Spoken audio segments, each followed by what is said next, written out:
नमस्कार। अपना उत्तराखंड के इस वक्त के बुलेटिन के साथ मैं हूं अनुपम। प्रदेश की हर छोटी बड़ी खबरों को लेकर के सबसे पहले बात करते हैं सीएम धामी के दौरे की। मुख्यमंत्री धामी पिथौरागढ़ के दौरे पर हैं।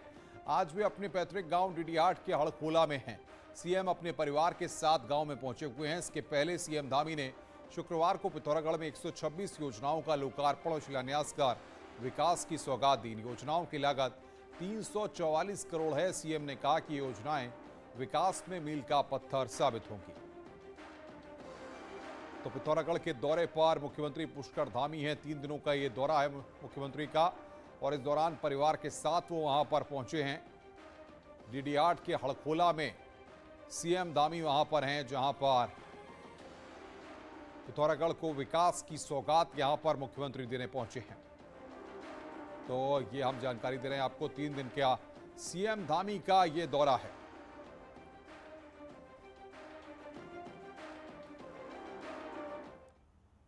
और अब बात कर रहे हैं हरीश रावत की। उत्तराखंड के पूर्व सीएम हरीश रावत और कांग्रेस नेता यशपाल आर्य आज बद्रीनाथ धाम पहुंचे और भगवान बद्री विशाल की पूजा अर्चना कर प्रदेश की खुशहाली की कामना की। वहीं आगामी चुनाव में जीत के लिए भगवान का आशीर्वाद भी दिया। बाद में मीडिया से बातचीत करते हुए हरीश रावत ने कहा कि कांग्रेस सरकार के आने पर देवस्थानम बोर्ड को भंग किया जाएगा। वहीं यशपाल आर्य ने बद्रीनाथ धाम के दर्शन को अपना सौभाग्य बताया। बोर्ड बनाने की आवश्यकता नहीं थी। हमारी परंपराओं के साथ खिलवाड़ है। कांग्रेस की तरफ से देवस्थानम बोर्ड बंद है।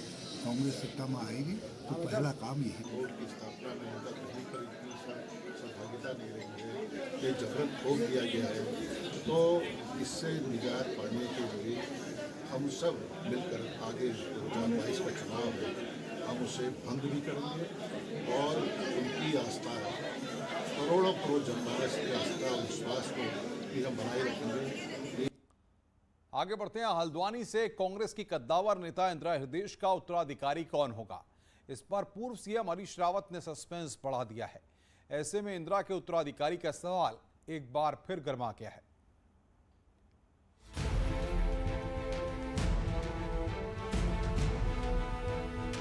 उत्तराखंड की राजनीति में मैडम के नाम से मशहूर इंदिरा हृदयेश का उत्तराधिकारी कौन होगा, इस पर कयासों का बाजार गर्म है।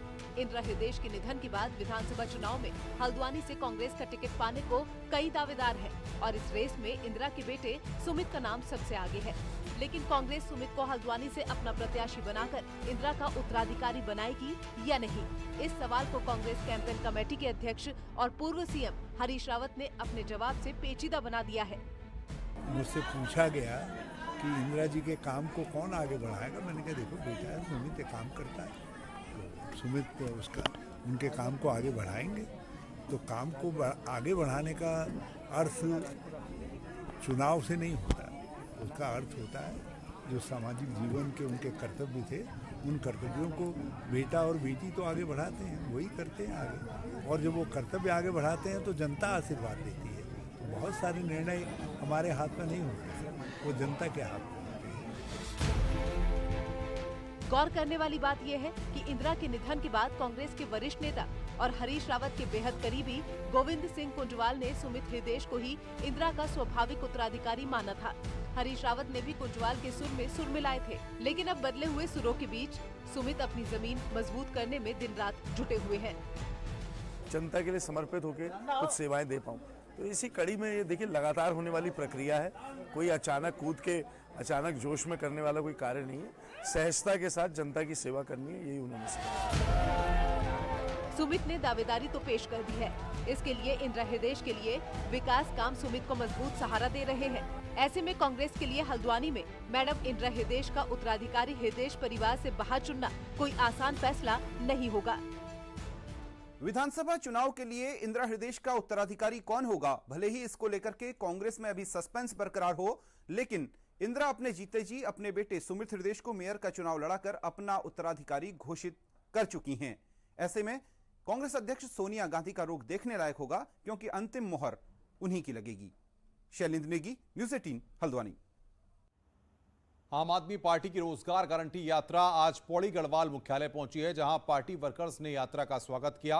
पार्टी के सीएम पद के चेहरे कर्नल अजय कोठियाल यात्रा की अगुवाई कर रहे हैं। इससे पहले कर्नल कोठियाल ने कंडोलिया मंदिर पहुंचकर चुनावों में पार्टी की सफलता के लिए आशीर्वाद मांगा। आगे बढ़ते हैं। टिहरी से खबर है, कांग्रेस के पूर्व प्रदेश अध्यक्ष किशोर उपाध्याय ने सभी राजनीतिक दलों से 40% महिला उम्मीदवारों को टिकट देने की मांग की है। उनका कहना है कि जैसे महिलाएं घर अच्छा चला सकती हैं तो सरकार भी अच्छी चला सकती है। किशोर ने कहा कि मैंने तो 2017 में 70 सीटों पर महिला उम्मीदवारों को उतारने की बात कही थी और इस तरह की पहल से हम एक बेहतरीन उदाहरण पेश कर सकते हैं। पूरी विधानसभा और पूरी सरकार अपनी बहनों जो अच्छे ढंग से घर चला सकती हैं, और उत्तराखंड वैसे भी नारी विमर्श का जो है उद्गम स्थल रहा है। एक बार 70 की 70 सीटों पर लगवा दीजिए, उनकी सरकार बने, और जिस तरह से वो अच्छे तरह से घर चला सकती हैं वो प्रदेश को भी चला सकती हैं। नशा मुक्ति केंद्रों को लेकर राजधानी दून प्रशासन ने एसओपी जारी कर दी है। अब नशा मुक्ति केंद्रों को सीएमओ ऑफिस में रजिस्ट्रेशन करना जरूरी होगा और इसके लिए 50,000 की रजिस्ट्रेशन फीस लगेगी। साथ ही नवीनीकरण के लिए हर साल 25,000 रुपए देने होंगे। इसके अलावा सेंटर में महिलाओं और लड़कियों के लिए अलग से महिला स्टाफ की भी व्यवस्था करानी होगी और हर सेंटर पर सीसीटीवी की व्यवस्था करनी होगी। हर तीसरे दिन थाना प्रभारी को सीसीटीवी चेक करने की जिम्मेदारी दी गई है।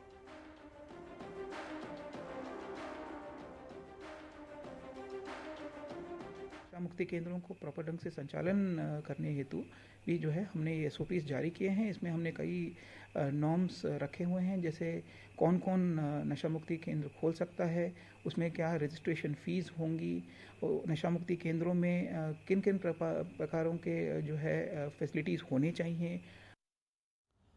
रामनगर से खबर है, जहां पर कॉर्बेट की लाइफलाइन कही जाने वाली रामगंगा नदी में आई गंदगी को साफ कर दिया गया है। अक्टूबर में आई आपदा के चलते रामगंगा नदी में कूड़ा जमा हो गया था, जिसके बाद कॉर्बेट प्रशासन ने इसकी सफाई के लिए 2 राफ्ट और 12 लोगों की टीम को लगाया था, जो लगातार कूड़े को इकट्ठा कर रहे थे। वहीं अब कूड़े को ट्रकों से रामनगर लाने की तैयारी हो रही है। श्री चक्राजी वन क्षेत्र अधिकारी को निर्देशित किया गया कि इस कूड़े कचरे को पार्क खुलने से पहले ही किसी तरीके से पार्क से बाहर लाया जाए इकट्ठा करके, और उनका सराहनीय प्रयास रहा। उन्होंने राफ्ट लगाकर और 12 आदमी लगाकर 15 दिनों में सारा कूड़ा कचरा जो लगभग 2 ट्रक है इकट्ठा कर लिया, जिसे पार्क से बाहर लाया जा रहा है। जोशीमठ से खबर है, जहां पर नंदा देवी राष्ट्रीय पार्क के तहत वन विभाग द्वारा कराए जा रहे कार्यों पर भ्रष्टाचार के आरोप लगे हैं और इसका खुलासा आरटीआई के जरिए हुआ है। याचिकाकर्ता का दावा है कि वन विभाग के द्वारा लाखों के काम केवल कागजों में कराए गए हैं, जमीन पर कुछ भी काम नहीं हुआ। आरोप है कि पार्क क्षेत्र में रास्ते का निर्माण, दीवार का निर्माण और फूलों की घाटी में होने वाले काम सिर्फ कागजों में दिखाए गए और पैसे की बंदरबांट की गई। याचिकाकर्ता ने मामले की शिकायत मुख्यमंत्री पोर्टल पर की, जिसके बाद सीएम ने मामले में डीएम चमोली को जांच के आदेश दिए हैं। जांच के लिए 3 सदस्यीय कमेटी का गठन किया गया है।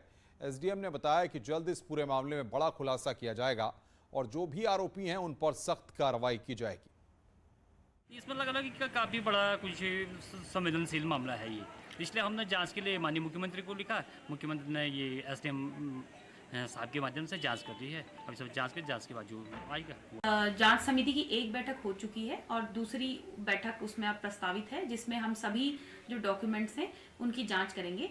तो जो शिकायत करता है उससे सभी दस्तावेजों को मांग लिया गया है। आगे बढ़ते हैं। पिछले दिनों अक्टूबर में हुई बारिश ने नैनीताल को संकट में डाल दिया। वहीं अब जैसे जैसे पानी कम हो रहा है, उसे लेकर भी सिंचाई विभाग पर सवाल उठने लगे हैं। देखिए हमारी रिपोर्ट।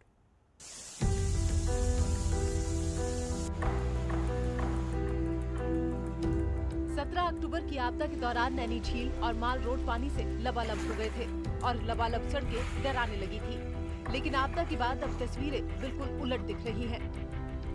अब तेजी से नैनी झील के पानी में गिरावट आने लगी है। रोजाना आधे से 1 इंच तक पानी गिर रहा है और झील की सीढ़ियों के साथ पानी नीचे उतर रहा है।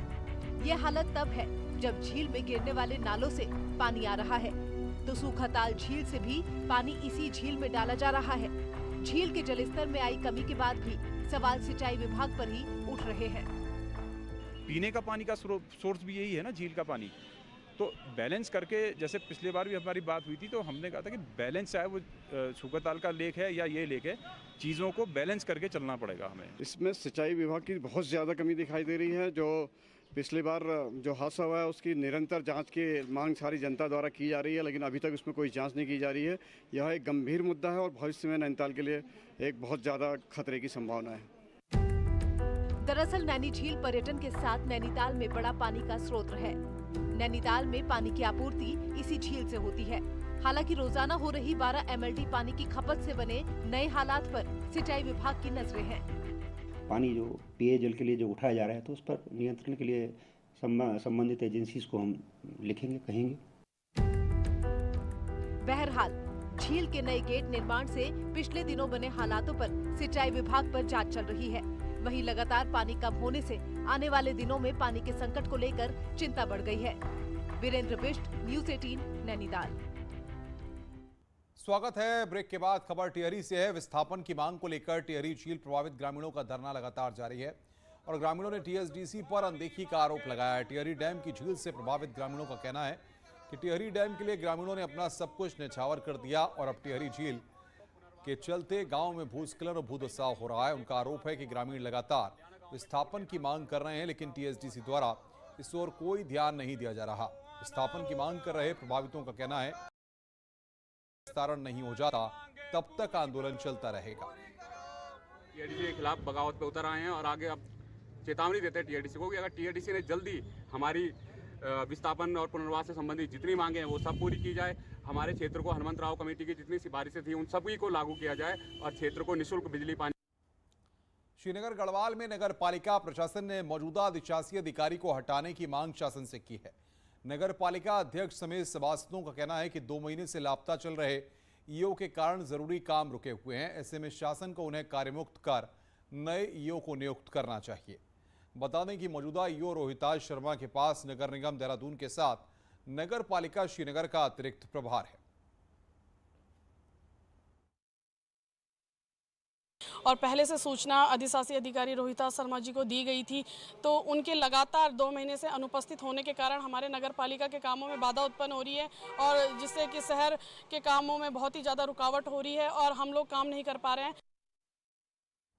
बीजेपी के राज्यसभा सांसद अनिल बलूनी की इगार यानी बूढ़ी दिवाली पर शुरू की गई मुहिम अब रंग लाने लगी है। ऋषिकेश के त्रिवेणी संगम पर इकास त्योहार के अवसर पर संस्कृति को बचाने के उद्देश्य से भव्य कार्यक्रम का आयोजन किया गया, जिसमें लोक संगीत समेत पारंपरिक भेलो नृत्य का भी आयोजन किया गया। ऋषिकेश की मेयर का कहना है कि नई पीढ़ी के लिए उत्तराखंड की संस्कृति एक धरोहर है।